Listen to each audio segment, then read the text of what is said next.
तीज के व्रत अति पावाने बड़ा माने भावाने होया बेसीता जी किहीं तीजे व्रत तो शिवे का मानवे चली हो। तीज के व्रत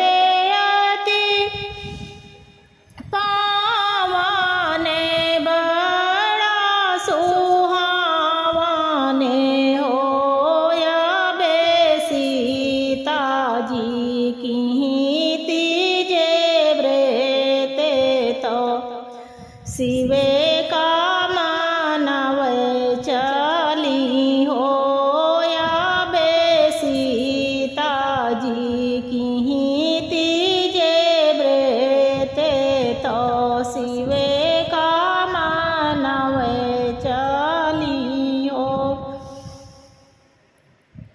बेसीता जी किहीं तीजे व्रत तो गौरा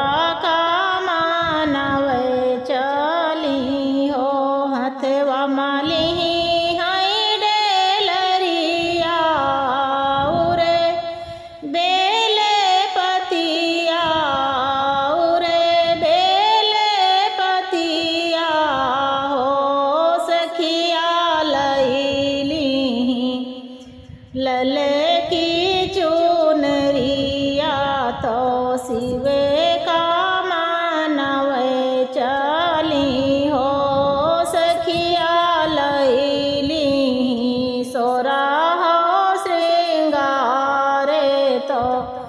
गौरा का पूजन चली हो सखिया लैली सोरा हो श्रृंगार तो गौरा का पूजन चली हो। तोड़े ली भंगिया धतुरवा और मंदार फूलवा हो सीता पहन ली चटे की चुनरिया तो शिवे का पूजन चली हो। तोड़े ली भंगिया धतुरवा मंदार फूलवा हो सीता पहिरली चटे की चुनरिया तो शिवे का पूजन चली हो। सीता पहिरली चटे की चुनरिया तो शिवे का पूजन चली हो। चुन चुन फूलवा सजावे तो फल मेवा चढ़ावे तो फल मेवा चढ़ावाई हो गौरा चुने चुने फूलवा चढ़ावे तो शिवे का मनावे तो गौरा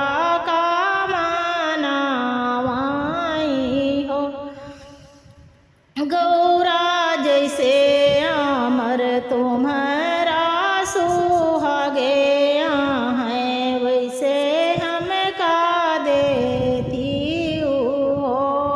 गौरा अमर काई देती सुहागे वासा फल होए पूजन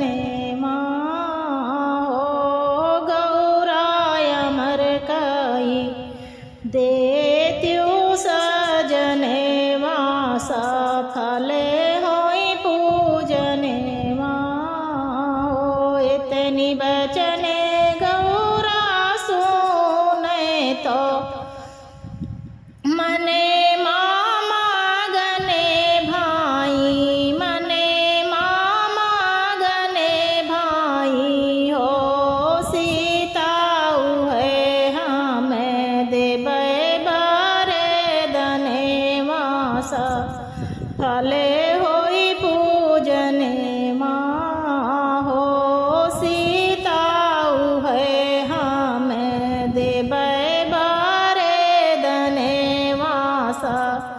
फले होई पूजने माँ। पहिला मंगने सीता मांगे जो माँ, गई सो पावाई हो।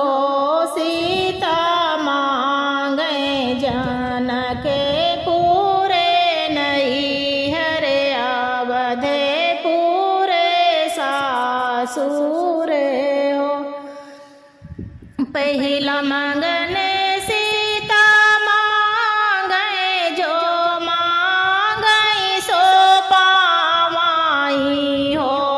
सीता मांगे जनक पूरे नहीं हरे अवधे पूरे सासुर हो।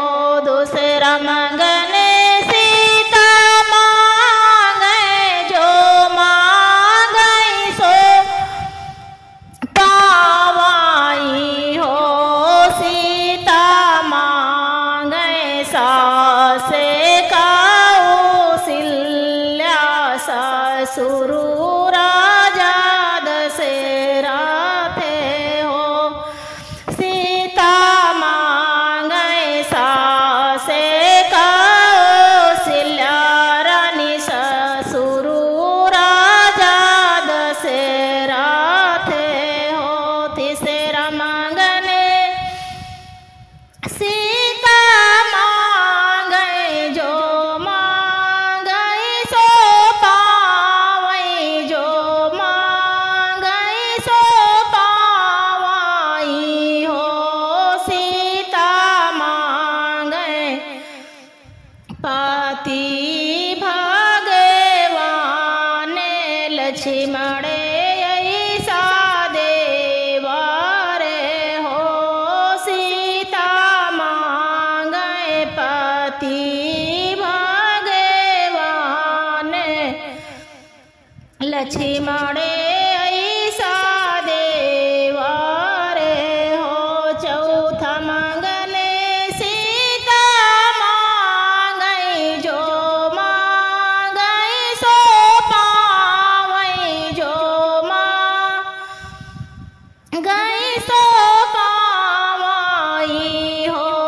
सीता मांगे शांता ऐसी नंद नंदोई ऋषि श्रृंगी हो।